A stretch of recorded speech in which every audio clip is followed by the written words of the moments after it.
we can look forward to in the next matchup against the New Orleans Pelicans. So definitely stay tuned. I'll be with you in a little bit.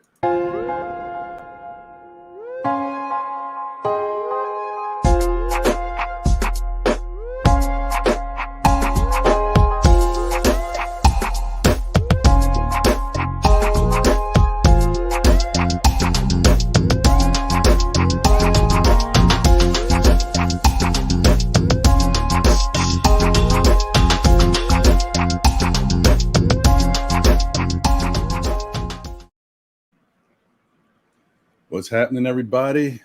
Once again, happy Friday. It's definitely nice to wake up this morning and know that our New York Knickerbockers are 4-1 at the top of the Eastern Conference Division. You know, we're out here, we're doing our thing, and regardless of how the games look, we're still getting the W's, man. It's not always pretty, but it's effective. And that's all we hope for. We want to just keep it going, keep building that momentum, work on the little things we got to work on, and continue to improve. And we'll see if that's going to pay off for us in the long run. You know, there's certain people out there. Y'all know him as Evergreen. He's been saying the C word a lot. I don't want to go there yet. I like to get through this first month of the season first and see where we're at, see how real our defensive intensity is, see if we can keep up this offensive scoring and keep hitting these 3-point shots, and figuring out ways to close out games and do what we need to do down the stretch. But so far so good. It hasn't always been pretty, but we've been making it work. We've been making it happen. We just got to continue to keep fighting, keep grinding, and know that you know, it's not going to come overnight. You know, it takes a little time. Shout out to the chat. Pudge Nice. What's up, man? Salute. Knicks 100. What's up? Salute. Pudge Nice says 2 stars away. You know what? Listen, we may be 2 stars away. Nick's going to definitely have to kind of take a look at the team. They need time to assess what's going on as well.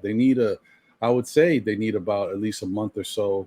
You know, sometime in December, they probably look back at the team and kind of evaluate what we got going on, see how we've done, what's our record, what are we still missing.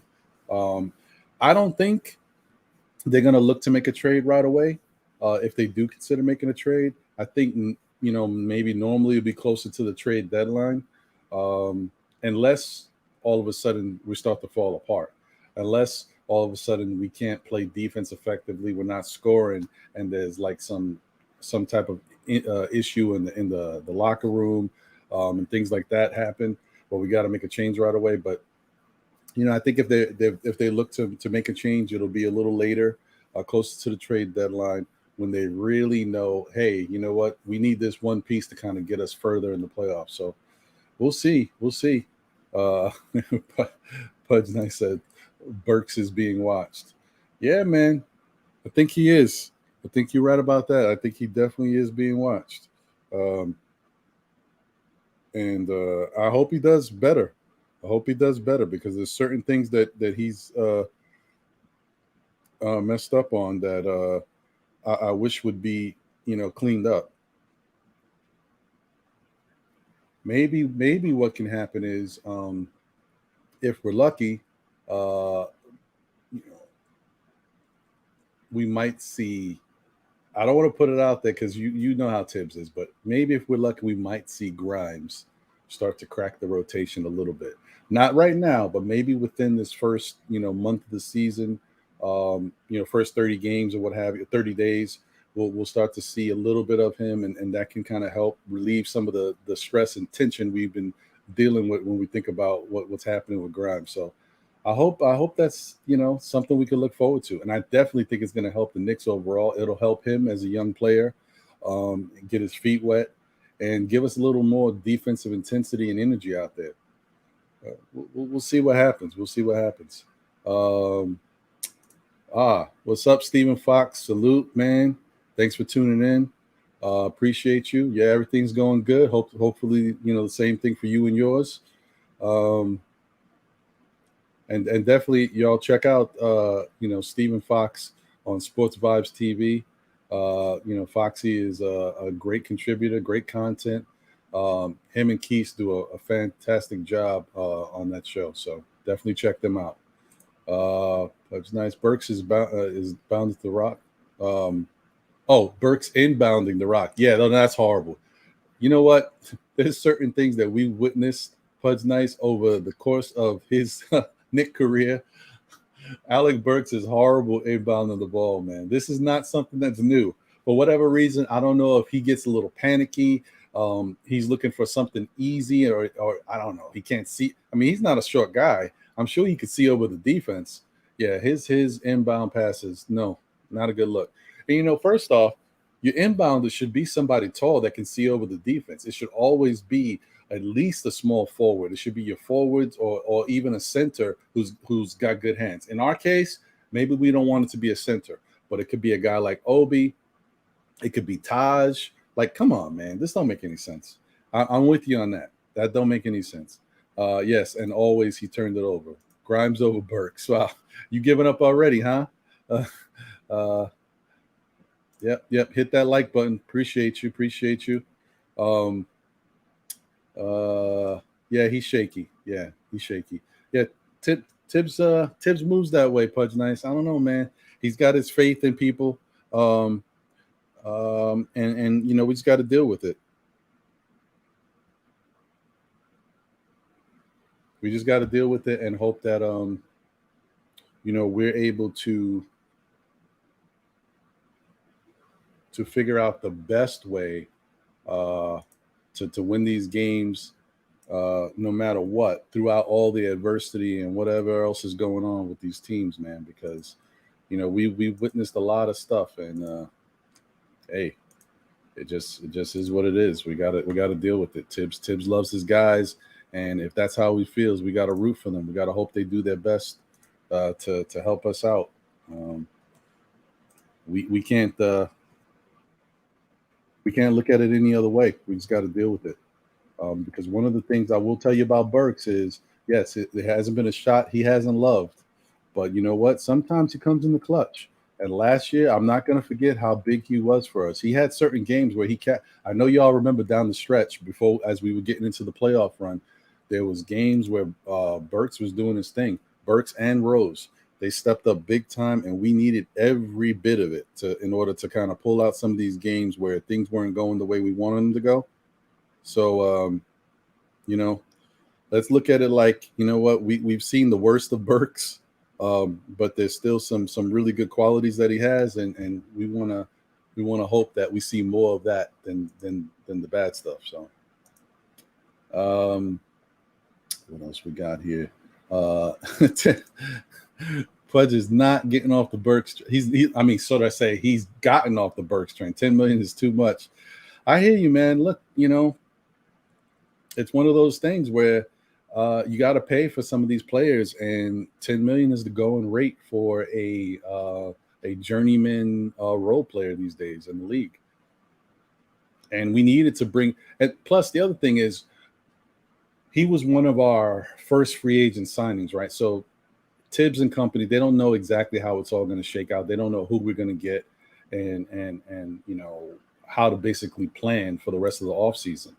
So they had to pay Burks the money that they needed to pay him. We knew we were already, decided not to bring Bullocks back. And so you got to try to keep the guys you need. Plus, if I'm not mistaken, the other thing is we didn't know exactly. I could be wrong. If I'm wrong, just scratch that. I thought we did our free agency before the draft, or was it after the draft? You guys can correct me on that. Was free agency before the draft, or was it after the draft? Because I feel like it was. It started before, but I could be wrong. Because that could have played into us, throwing the money at Burks as well. We'll see, man. I don't know. It's just tough. It's tough, but we're still winning. Stephen Fox says, loved RJ using his size and physicality to drive to the basket for 5 finishes and several with his right hand. Added a mid-range jumper. Watch out. Yeah.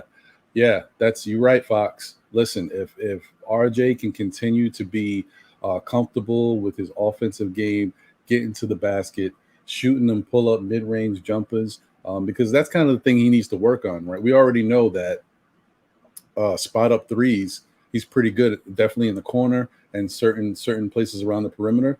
But when it comes to other things, he hasn't really, I guess, expanded on what he can do on the court. And now the fact that he did it last night and had a good game, with all while having to play tough defense on guys like Levine and DeRozan, it was great. That was great. We want to see more of it, and hopefully what the Knicks brass does is they continue to recognize how RJ is growing and becoming a solid all-around player and start featuring him a little bit more, because RJ is a slow starter, and so maybe last night was the opening of RJ's offensive season in the NBA for the regular season. So maybe we'll see a little bit more of it. All right, well, let's bring in our special guest to kind of help me with the post game today. I appreciate this gentleman. I've been looking to kind of link up with him for a while, and with his busy schedule and all that great content he's been putting out, we haven't had a chance to really do it, but at least he's here now, and I definitely want to give him a warm welcome and a shout out. Thank you for joining us, and that is Mr. Jonathan Macri. What's going on? Knicks Film School in the building. What's going on, my man? How you doing? I'm good. I'm happy to see you, man. Happy we could get you on. Yeah, no, I'm sorry it took so long for us to finally make this happen. It's crazy, when the year starts, it's like you don't realize that it's gonna get truly nuts like right away, and then it gets truly right away. But yeah, it's been it's been good nuts though. It's like just thinking back to like the years where it was just not a lot of fun. It's not perfect right now, but it is fun. It is fun, so I'm down with that. Yeah, no, I agree. What'd you think about last night's game? I thought for 45 minutes it was their best played game of the year. I really did. I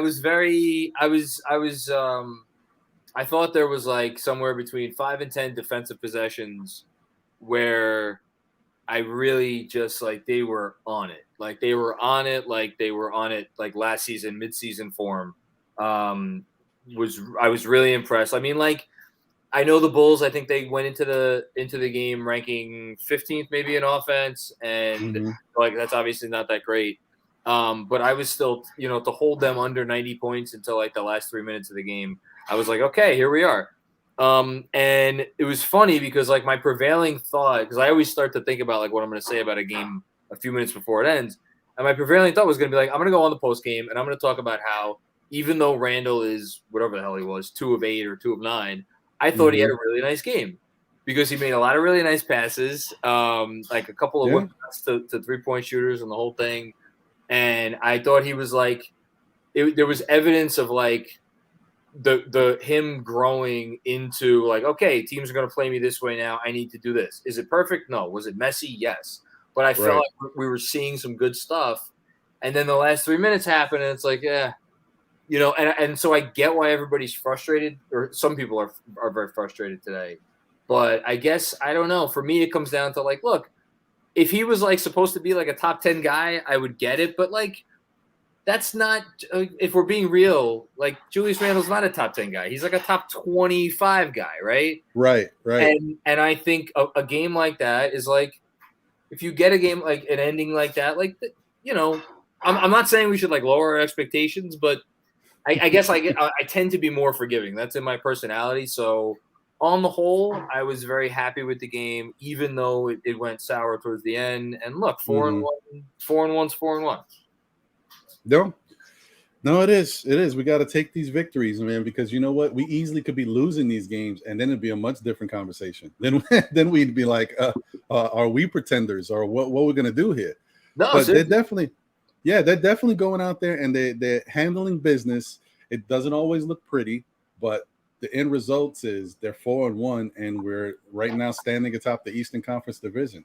I mean, what's better than that? As a Knicks fan, thinking about where we've come, And there's two other things I think that I really stick out to me is like, again, the fact that this has happened in a year and a half, where people are just like people who don't like the Knicks. Like I retweeted something a minute ago. Like Frank Isola was talking to Brian Scalabrine on Sirius XM about how Tibbs is out with the team going to dinner. Is like we are now the example of good culture in the league, which is insane to me. Right.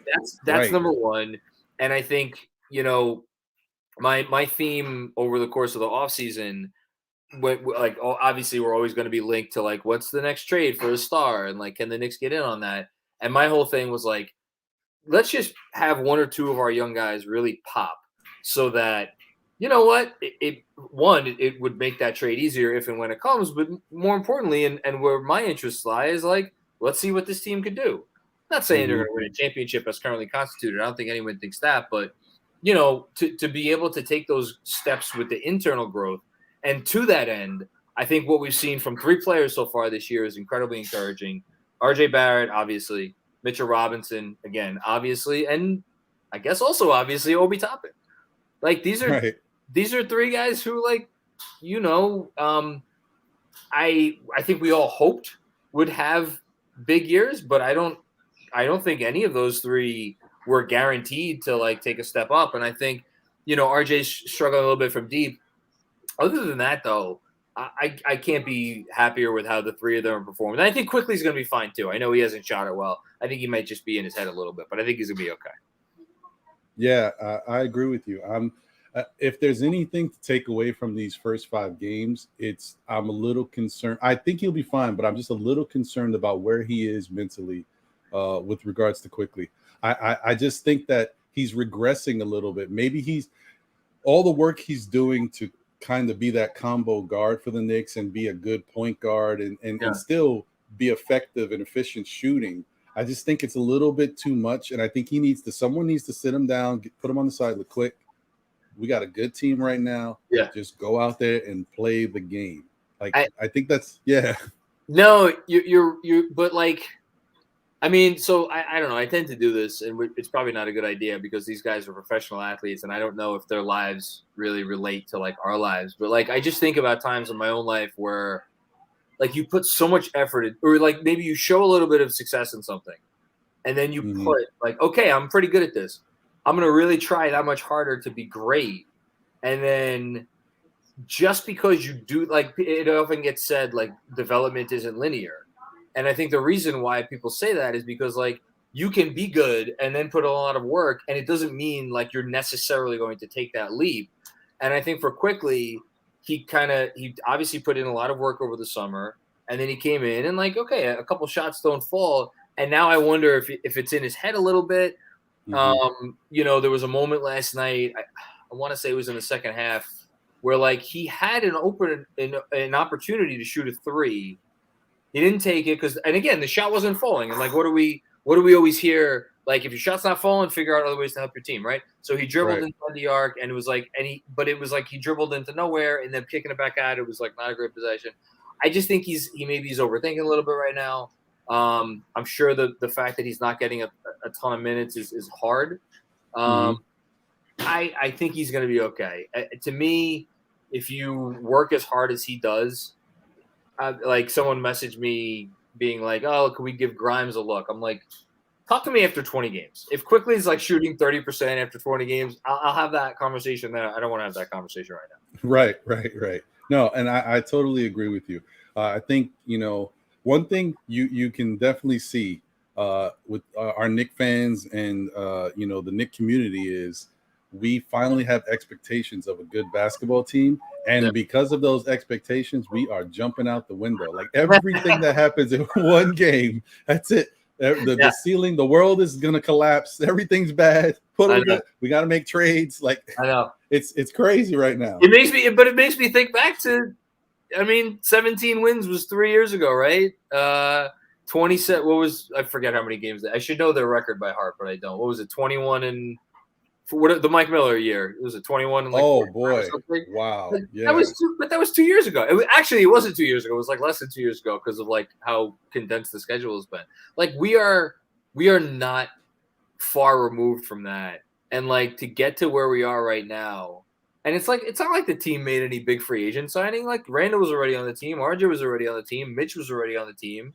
I guess you want to look at Kemba and Fournier. Like, okay, those were solid signings, but they didn't get an all-star player. God knows they didn't get an all NBA player. Like this has all been internal. And I feel like to jump from where we were to where we are, again, it's like, is it perfect? No, but like I'll take it. I'll take it. I've seen, maybe because I've seen too much bad basketball in my life. I guess that's probably it. Yeah. You definitely you've bear witness to so much hurt, so much pain. You're a little shell shocked. There's a lot of it. Yeah, I've buried a lot of it. I don't like to recall those memories too much. No, it's okay, man. I'm right with you. I think as Knicks fans, this just comes with the territory. Unfortunately, I'm a Knicks fan, I'm a Met fan, I'm a Giant fan. So, yeah, it's tough. It's tough. Giants gave you a few. Giants gave you 4. I mean, I don't know how long you've been a fan for, but they've given you something. Yeah, no, I've been a fan since the early 80s, but it kind of is one of those things where they've been so bad for such a long period now that you're starting to feel like, is this still a storied franchise? That's what's worrying me. Well, I mean, but it's interesting. Like if you would ask the same question about the Knicks, 15 or 20 years ago, because like, it was the late 70s, and then yeah, sure, there was a down period of about 10 years, and then it rolled right into the late 80s and the 90s. But you could look at like the larger sample size, like, okay, out of the last 30 years, the Knicks have been a good team for more than half that time, and they were a storied franchise, and then everything kept happening, and then we got to the place where we were. But I think they've turned. I really do. I don't know how this season's going to go. I don't know if they're going to be a 3 seed, or they're going to be a 6 seed, or they're going to be a 7 seed. None of those outcomes would shock me. Right. But for them to come into the year, they clearly still play very hard. I love that they have a plan of attack. I love also the other thing, and then I actually got to run, is that last night to me against Chicago showed their ability. I'm not saying they did this well or that they like adjusted perfectly, but they have been firing so many threes. And then Chicago clearly came in there with a game plan of like, we're not going to let you fire away from deep. We're going to make you put the ball on the floor, which I think actually smartly was a wise thing to do, because like, the Knicks they kind of don't have a lot of great finishers other than Derrick Rose, and actually Obi Toppin, I guess you'd say, is the other one. So I thought the Knicks did well with rolling what was presented to them, and kind of just going with it as best as possible. But I'm excited to see what happens in New Orleans. If they could get to 5-1, I'll be absolutely thrilled. Yeah, man, this has been fun. Hit me up another time. I'd love to hop on again. I'm sorry I can't stay for longer, but yeah, I appreciate what you're doing, and I'm definitely a fan of the show. No problem at all, man. Thank you for coming on, and I appreciate you taking the time. And we'll definitely got to get you on again on our regular show when it's myself and my co-host John, so 100%. We can really chop it up with you. Hit me up, man. Enjoy the rest of your Friday. Have a great weekend. Okay. All right, man. Thanks, John. Later, bro. Take care. All right, so that was the one and only Jonathan Macri giving us a visit and chopping it up with us a little bit here on Still Knicks Fans, the post-game show. I'm glad that I was finally able to chop it up with him. I know he's very busy. He's got such a great channel, such good content.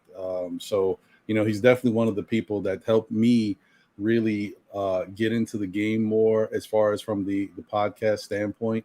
And so definitely salute him, and we'll definitely try to get him on in the future and really chop it up and get a little bit more in depth into not only what he thinks about with the Knicks, but a little bit more about, Knicks Film School and what they got going on over there, and how the origin story, how it all became, because I'm definitely interested.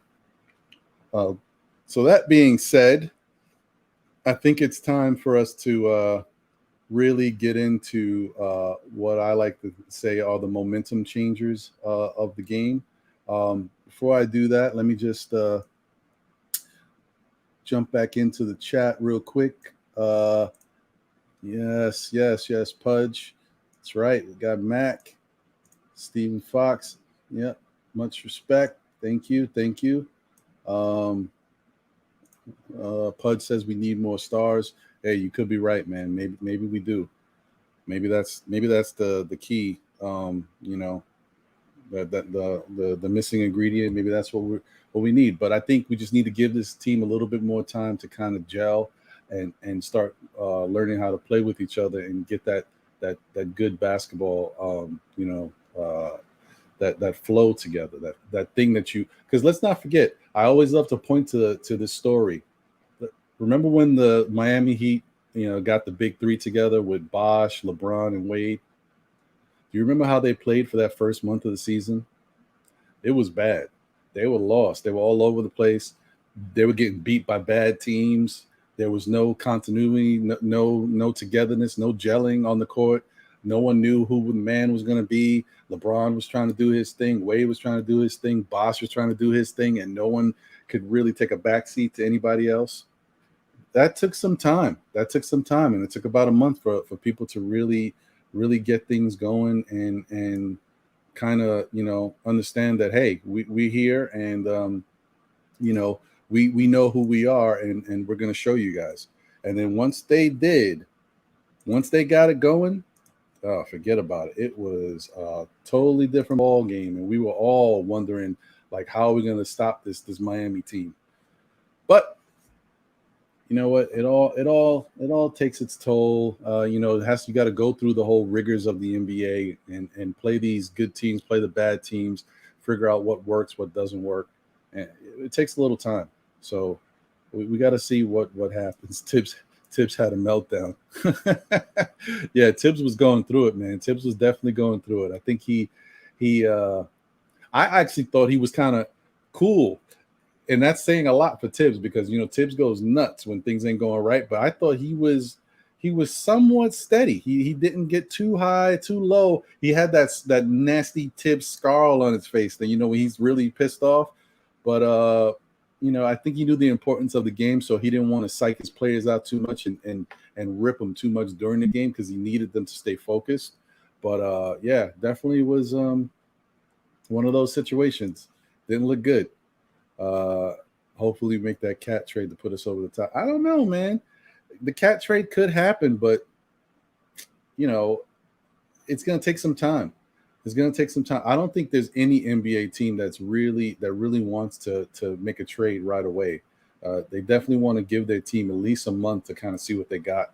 And obviously, if there's a team that makes a trade right now, you know that they didn't feel comfortable with their roster going into the season. So that's a whole nother story. Mitch is the key to our season. I agree, and he's definitely got to stop flopping and falling on the ground. And I'm not saying he's doing it on purpose. I'm just thinking mentally, in his mind, he's been through so much health wise and injury wise that his body, he doesn't trust it. I think sometimes, you know, he puts himself in a situation where it's kind of scary, man. Grimes plays better D than Quick, crashes the boards better, and shoots threes just as well or better. They both don't have a mid-range game. If IQ is still slumping by game 10, time to give Grimes some burn. Yeah, no. I think you're right. Foxy. I think you know, he's definitely got to, you know, he's got to step it up. But I just don't. I think he's just thinking too much out there on the court. He just needs to play his game. I mean, what we saw from Quickly last year, with him not even knowing how to really play in the NBA, was more effective than what we've witnessed so far in the short season. So get back to that, right? And then slowly incorporate the things that you worked on in the summer league and in practice at Westchester with Obi. You know, get back to your basics, and then go from there. Like, thank you, Steven. Appreciate it, man. Appreciate it. So let's just touch on the momentum changers real quick, because some of these guys are, I think they're the key to what we witnessed out there, and you know, hopefully we see a little bit more of this. Hopefully there's certain things that we saw last night that continue, and then other things they move away from, because you know, it's not all good.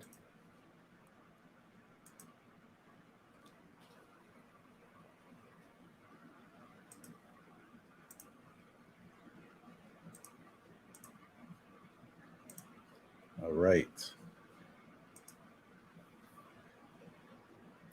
So, first person up is Mr. RJ Barrett. RJ Barrett, as I've already talked about, he went out there and, personally, I think that he probably had the best game of the night. I mean, I don't think it's really that big of a question when you think about the fact that he did put in 20 points. He had three rebounds and one assist. But the good part about it is really the fact that he put up the 20 points.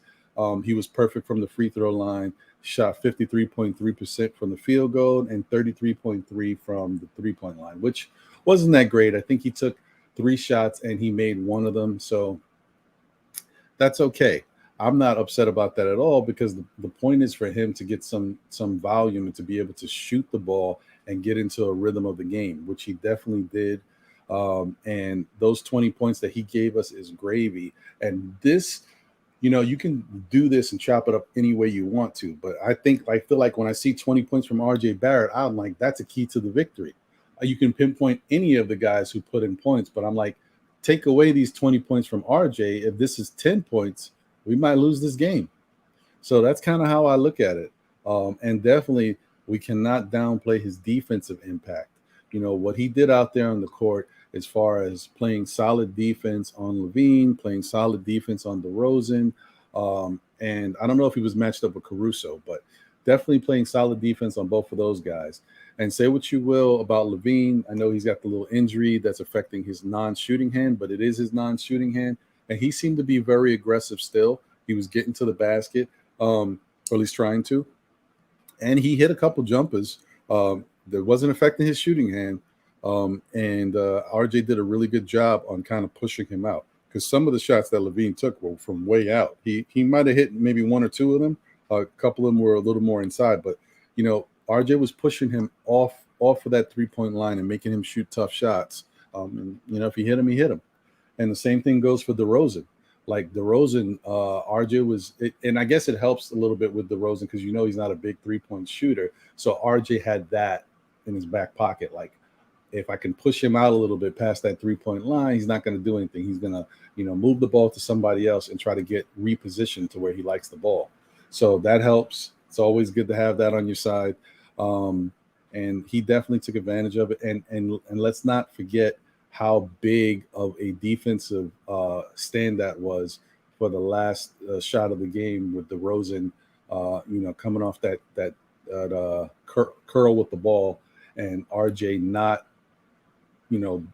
biting and jumping for that pump fake that he normally does to get somebody up in the air. Because once DeRozan gets you up in the air on that pump fake, you are done. There's nothing you could do because he's still still has some athleticism. He's not the jumper or leaper that he was before, but once he gets you, now he's a pure jump shooter, by the way.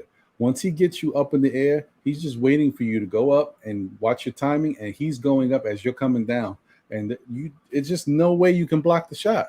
So great job by RJ. I was actually pretty surprised that he was able to stay still and not fall for that, which once again, it's a testament to how many times RJ has been in the lab working on his craft.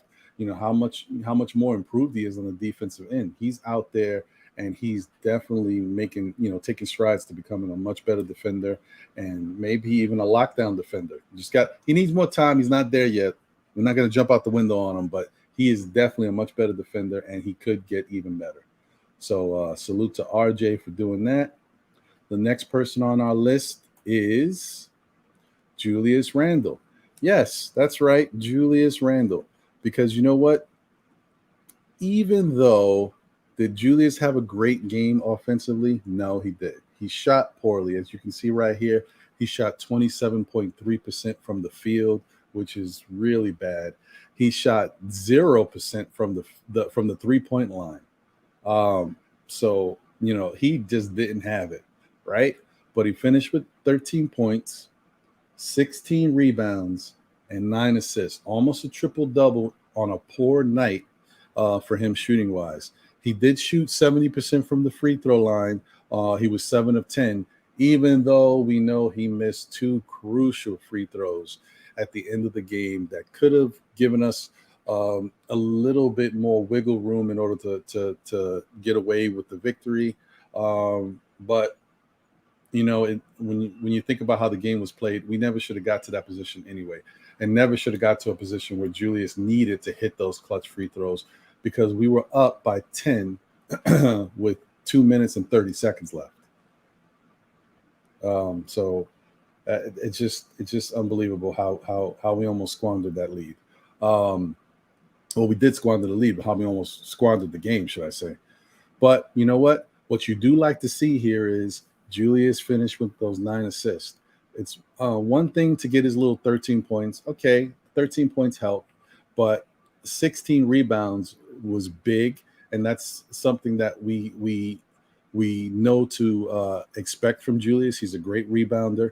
He had the most rebounds on the team by far. I think the next closest person was Mitchell Robinson, who had 6, which I need Mitch to do a little bit more on the rebounding end.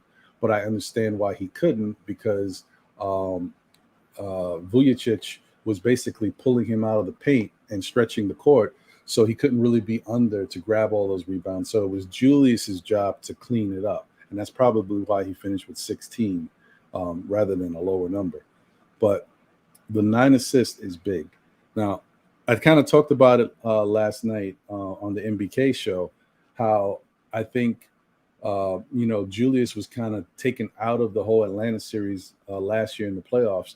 And when I looked at the stats from that time, I noticed that he didn't have a lot of assists. Most assists he had was maybe he had 7 one game.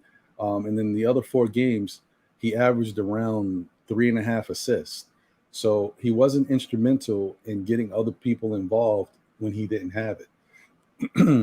And on this night, he wasn't shooting well, and he was trying to get people the ball and trying to get them in spots to get easy baskets for the team. And that's why he finished with 9 assists. He could have had a couple more assists, but obviously the guys who received the ball, the shots didn't fall. But the point was, Julius needs to do all of this for us to be a contending team in the NBA, a consistent winner. And you want to promote that same type of culture to the rest of your teammates. Whoever doesn't have it going, see what else you can do to impact the game and get your teammates involved. That's the key to winning these games. Next up is Mr. Kimball Walker. Now, this is what we want to see. Kimba, we've been waiting so far for him to kind of break out of his shooting, kind of slump that he's been in, not really feeling too confident, not doing that much on the defensive end. So he wasn't able to really stay in the game and kind of, continue with whatever momentum he had early in first quarters. But these last 2 games, his game against Philadelphia, where he had 19, and now last night we got to see him have 21 points. He was 21 points with 4 rebounds, 2 assists, on 58% shooting from the field and 83% shooting from the 3-point line. He was 5 of 6 from 3, with 66% from the free throw line. He was 2 of 3 from the line in 29 minutes. If Kimba gives me this or numbers similar to this every night that there's a game, I'm happy. I know he's not going to be perfect on defense. We already know his limitations. But if he can give us this, I'm happy. And I think that this is the key, one of the key things that helps us win games that we normally would lose when the firepower shots aren't clicking from Julius. This is a pick us up type of guy right here. Kimba picked us up and helped us to secure the victory. I don't love the 2 assists. Got to do a little better than that if you're going to be the starting point guard on this team where we need people to help facilitate. Yeah, Randle had 9, but we need Kimba to at least have 4 or 5 assists in a game. If you play 29 minutes, 4 or 5 assists is not asking for too much. So we definitely need to see if we can get a little bit more of that from Kimba, as well as guys like Rose, who we depend on to kind of help orchestrate the offense. But great job by him. I expect to see more of it. Knicks fans, this is what we wanted. We got the hometown discount by getting Kimba, and everything he gives us now is gravy, because this is what we expect him to be to be doing for us. And if he continues to do this, we'll be fine. I don't think we'll have to worry about too much. So salute to Kimba. And now, we have to think about the next game, because the Bulls game is over, folks. We already talked about the good and the bad of the game. The momentum changes, and now we got to focus on our next matchup, which I apologize, is the Pelicans. Someone fire my graphic team. Oh wait, I'm the graphic team. So yeah.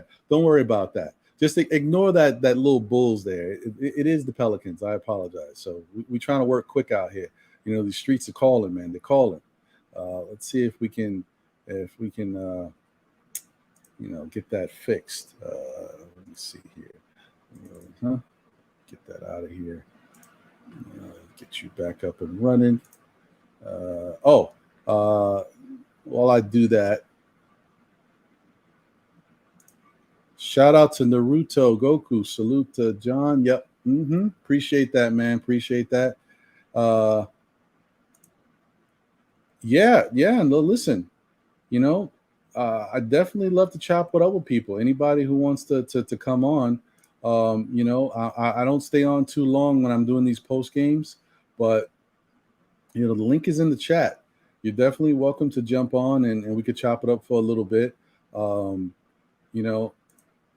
That's the link right there. It's definitely there, so you can click on it, and I can get you on, and we could talk a little bit about what's going on with the Knicks. Let's see, Knicks 100, 16 rebounds twice this season. Yeah, man. Yeah, doing his thing. Yeah, Naruto says, they got careless at the end. They have to develop a killer instinct to finish these games. Yeah, this is something we've been talking about the Knicks for a long time, and they weren't really able to do anything about that. The year before last, they just couldn't do it. They didn't have it. They didn't have that killer instinct. But Tibbs is one of those people that helps bring it out, man. He has that fire in his belly. He eats, sleeps, and drinks basketball. So this is his thing. This is his love. So he's definitely helped us to get to this point, and the Knicks are benefiting from it. KJ, salute, brother. Definitely appreciate you, man. And you guys definitely check out KJ. You can find them on the Knicks Real Talk with my main man Divine. Another bunch of brothers who have great content, man, giving us all that great content about the Knicks, continuing to put us in the right mindset, get us prepared for these games, and then talk us off the cliffs when things don't work out the right way. So definitely salute, man. Salute. Knicks 100. It's early like the season. You will get a hang of it. Yeah. It's definitely early, and things will work out. They will turn around for us. You just got to kind of bear with it. Understand that it's a long season, So let's get back to this over here.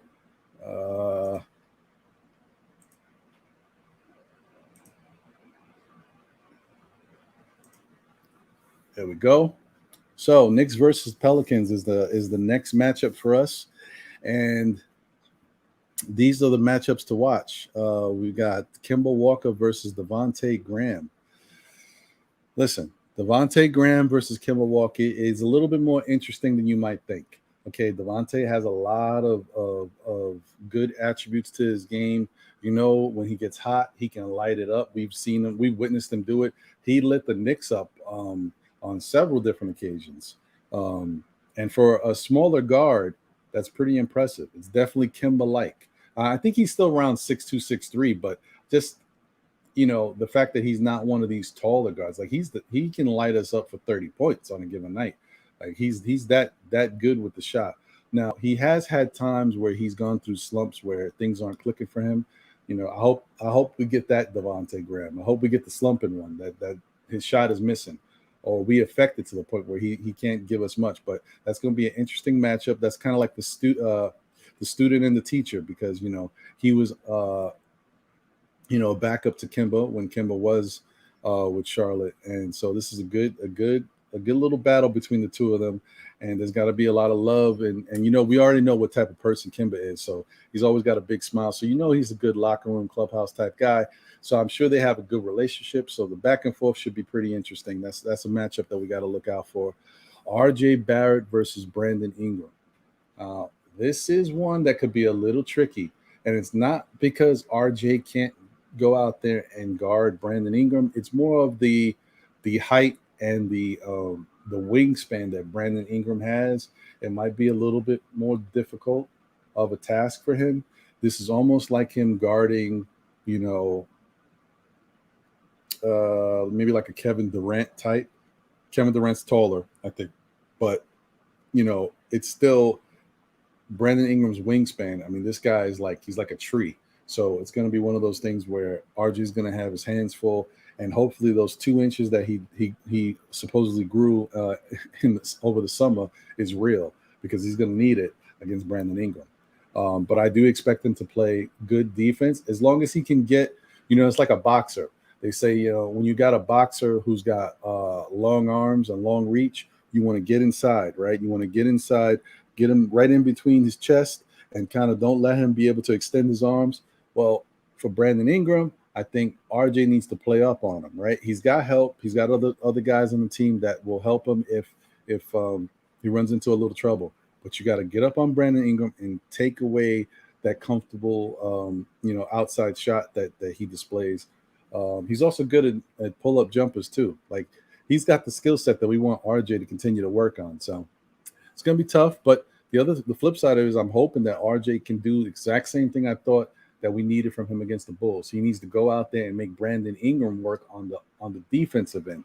RJ's got to go out there and try to get his 18 to 20 points again, like he did versus the Bulls. Got to go out there and not just settle for these catch and shoot threes in the corners. Take it to the rack, take it to the rim, try to draw a foul, try to get some easy layups, get them in transition. Whatever you got to do, make them work. That's the key to helping the team out overall and securing a victory. The last matchup to watch is this might be maybe the biggest one, because it's Mitchell Robinson versus Jonas Valenciunis. Jonas is probably the best overall player they have because he's a defender who can score from different ways on the court. And Mitchell will have to do what he has to do to lock him down. Kind of the same thing he did against, I would say, Embiid. I'm not going to say so much of locking down Vucevic, because Vucevic basically just pulled him out and had him on a perimeter and kind of made him hang out there with him. So, and he wasn't as active in the game as maybe Embiid was or what have you. Mitch had to do more to just keep him away from the paint and not let him get to his spots and stuff. So, but Jonas is a different animal. And Jonas is a guy who can take you outside, but he bangs down low because he's got a bigger body. So I expect this to be a little bit more of a tall task compared to Vucevic.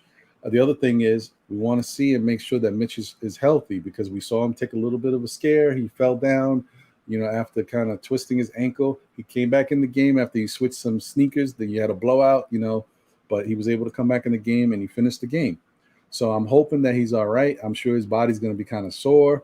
So we'll see how that affects him on the court against the Pelicans in this next game. So that's pretty much what I think we need to kind of look out for, guys. I mean, that's what I think that we need to worry about when it comes to the Pelicans, our next matchup. We need to definitely hope that they have realized that what they did against the Boston Celtics in the first game of the season and what happened right now against the Chicago Bulls, with this falling apart down the stretch and giving these teams a chance to get back in the game. I mean, think about this. Had the Knicks held on to the lead in that first game, and not and the game didn't go to double overtime, right? Then they play Orlando, beat them handily. What if we would have beat Orlando in the second, in that second of the two games of the home and home, we could be undefeated right now. Not only undefeated, we beat Philadelphia comfortably. We were up 10 with 2 minutes and 30 seconds left. Actually, we was up 13 with almost 3 minutes left against the Bulls. What if we would close that game out with that type of lead? How comfortable and how nice would it have looked for the New York Knicks right now? People would have been saying, you know what, man, the Knicks might be a real problem because we would have been doing it comfortably. And that's what I'm saying. That's what's kind of missing in this whole thing. There's so many chances for the Knicks to be better. And we just have to kind of wait and see approach, right? But, give us some time, man. Give us some time. I think we'll be all right. Salute to Jose. Appreciate you, brother. Thanks for tuning in. Jose holding it down for our show on the ones and twos. Thank you. We got to just kind of be patient with this team, but understand that they definitely have some stuff that they can improve on. I think that's a great thing. And I think that, even though I'm saying what would have happened had we won that game against Orlando, I'm happy we lost because that is a way for us to kind of work on things and to get that slap in the face early. So now, you know what? We've already done what, because the other thing, the flip side is we could have been undefeated right now and hadn't tasted losing yet. And so, you get a little full of yourself. So, when you do lose, it knocks you off course for more. It can knock you off course for more than just one game. So the fact that we got slapped in the face by Orlando early, I think, it's going to help us in the long run. So once again, New York Knicks beat the Chicago Bulls. Final score was 104-103. It could have been a much more convincing and comfortable win, but, we kind of, played some bad basketball down the stretch and gave them a chance to get back in it. But nevertheless, in the end, we got the victory. We're 4-1. We're tied for the tops of the Eastern Conference, along with, some other surprising teams like Charlotte. But it's still early. It's a long season. And let's just hope for the best and hope that these Knicks continue to do what they got to do. So that's pretty much it. That's all I got. I hope to see you guys on the next one. Definitely looking forward to this game against the Pelicans. Some might say this is an easy victory. I think we've already learned from what Orlando has done that there are no easy victories anymore. You got to take every game, one game at a time and put the opponent first.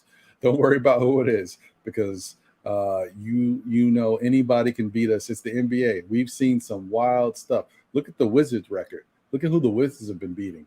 And and who knows? Maybe the Wizards are for real. I don't know yet, but I'm watching. I'm watching teams like the Wizards and Charlotte because I got to see where they stand a month from now. Are they pretenders or are they the real thing? We'll see. Anyway, that's it for me. I'm signing off. I'll definitely take this next game and I'm gonna look at the film afterward because I want to see exactly how they play against a team that is not that good. And if they do the same principles that we've been used to seeing them do when they get up for games against Chicago and Philadelphia, because you want to keep that same mindset. I know that's the hardest thing to do when you play a team that's not as good, but I like to see how this Knicks team does, when it comes to that stuff. So salute y'all. Thanks again, everybody, for tuning in. Thank you to Jonathan Macri for joining us. We'll definitely try to get him on in the future. Definitely, check out Knicks Film School if you haven't already done it. It's one of the best things for Knick content that you can find. His breakdown of the games is great, bar none. And, his capologist is great as well, letting you know a little bit more about the game that you may not know and may not understand. So, definitely check them out. Take care, y'all. I'm out of here. I'll see you on the next one.